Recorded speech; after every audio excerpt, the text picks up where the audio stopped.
যাওয়ার জন্য বেশি কিছু লাগে না ভাই, বিশ্বাস করেন বেশি কিছু লাগে না। ইমানটা ঠিক রাখেন, 5 ওয়াক্ত নামাজটা সুন্দর করে পড়েন, বড় বড় কবিরা গুনাহগুলো থেকে বেঁচে থাকেন, কোনো মানুষের হক নষ্ট করবেন না, টাকা পয়সা নষ্ট করবে, হক নষ্ট করবেন না, আচরণ খারাপ করবেন না, মানুষের দুর্ব্যবহার করবেন না, আত্মীয়স্বজনের সম্পর্ক বজায় রাখবেন। বাস এই মোটা মোটা কাজগুলো করেন, জান্নাতে যেতে পারবেন। আর আমল, সুবহানাল্লাহ, আলহামদুলিল্লাহ, জিকির, তাসবিহ, তেলাওয়াত, কোরআন খতম, মাহফিল শোনা, ওয়াজ করা, ওয়াজ শোনা, দান দক্ষিণা করা, তাহাজ্জুদ পড়া, নফল আমল, দোয়া, জিকির করতে করতে পাহাড় নিয়ে যাবেন।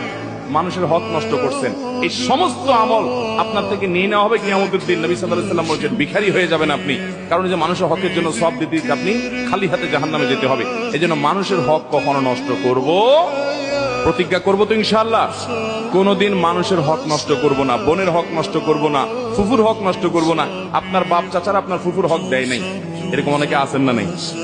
ওই সম্পদ বংশ পরম্পরায় আপনার ভাগে আসছে, কিন্তু আপনি জানেন আপনার ফুফুর হক দেয় নাই। আপনার দাদার সম্পদে আপনার ফুফুর হক ছিল কি ছিল না? আপনার দাদির জমি জমা থাকলে সেখানে আপনার ফুফুদের ভাগ ছিল কি ছিল না? বাপ চাচারা দেয় নাই, বোনদেরকে 2-4 বেলা খাওয়ায়া, 2-4টা শাড়ি টাড়ি কিনে দিয়া, পাম পড়তে দিয়া টিয়া, তো এখন বোন তোমরা নিলে তো এগুলো নেওয়া লাগে, আমরা তো বাপের জন্য অনেক খরচ করেছেন, তোমরা কি বলো? তো বেচারীরা শর্মে পড়ে বলে, না থাক ভাই, আরে কিছু লাগবে না, থাক, আমাদের কোনো দাবি না, আর কিছু নয়। আছে না নাই?